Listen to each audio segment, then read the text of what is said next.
नमस्कार, शांभवी किचनमध्ये आपलं स्वागत आहे। आज आपण बनवणार आहोत तिळगुळ पोळी। त्यासाठी सर्वप्रथम आपण घेऊया 2 वाटी गव्हाचं पीठ, अर्धी वाटी शेंगदाणे, 1 वाटी तीळ, 1 वाटी गूळ, चिमूटभर वेलची पावडर। आपलं इक्वेशन असं असेल, 1 वाटी तिळामध्ये आपण अर्धा वाटी शेंगदाणे घेणार आहोत। आता सर्वप्रथम आपण तीळ भाजून घेणार आहोत।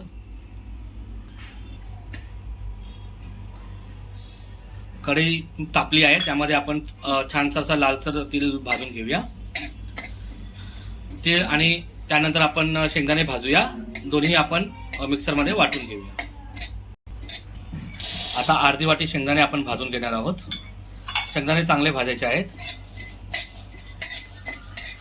मंद आचेवरच भाजून घ्यावे। फास्ट गॅसवर भाजून घेतले तर ते आतून कच्चे राहतात।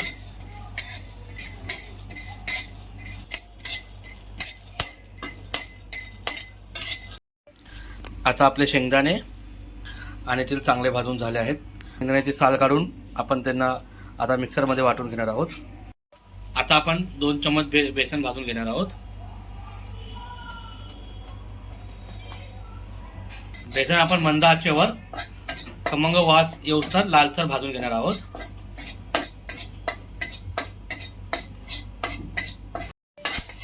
आपलं बेसन आता अर्ध भाजून झालं आहे, त्यामध्ये आपण आता अर्धा चम्मच तूप घालून लालसर भाजून घेऊया।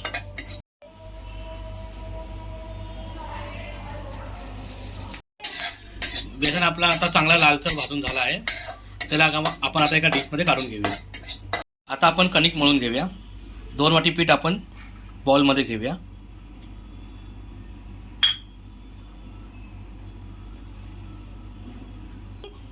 आता आपण थोडंसं मीठ घालूया त्यामध्ये। मीठ टाकल्यावर चव जरा चांगली येते। 2 चम्मच तेल आपण कडकडीत तापून घेऊया। ते आपण कणिक मळताना घेऊया, त्याने पोळ्या खुसखुशीत होतात। आता आपण पिठामध्ये तेल घालून कणिक मळायला घेऊया। कणिक मळताना आपण त्यामध्ये जरासं पाणी घालूया। आपलं कणिक आता मळून झालं आहे, ह्याला आपण जरा वेळ झाकून ठेवूया।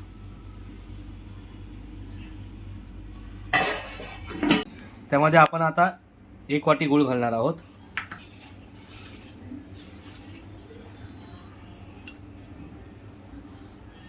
आता ह्यामध्ये आपण वेलची पूड घालूया। त्यानंतर आपण भाजलेलं बेसन त्यामध्ये घालूया। आता हे चांगलं मिक्स करून घेऊया हाताने।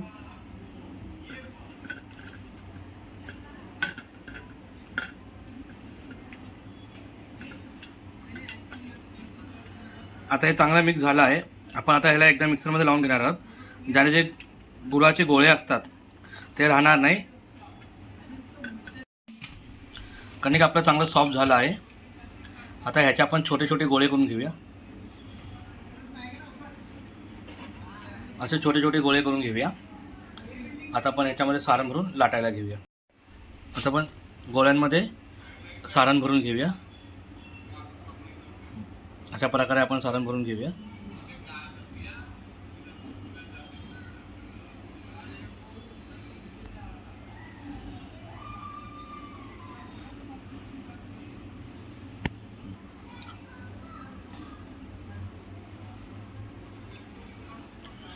आता सारण भरून झालं आहे, आता आपण याची पोळी लाटून घेऊया।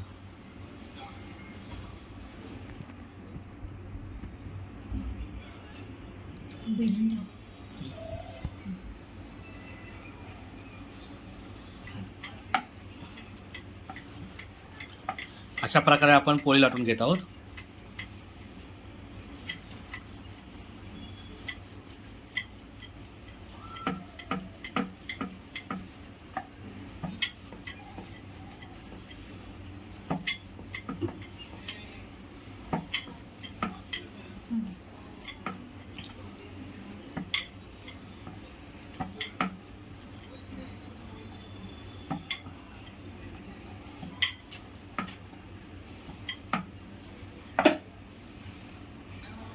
आता पहिला छानशी शेकून घेऊया।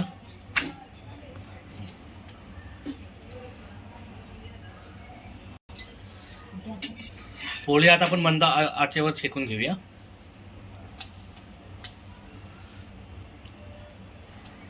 आपण ह्याला तूप किंवा तेल लावून शेकू शकतो.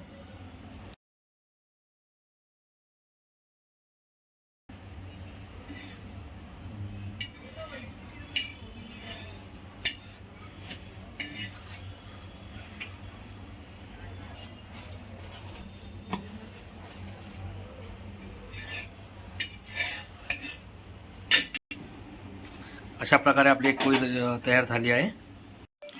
पोळ्या आता तयार झाल्या आहेत. पोळ्या छानशा क्रिस्पी आणि सॉफ्ट झाल्या आहेत.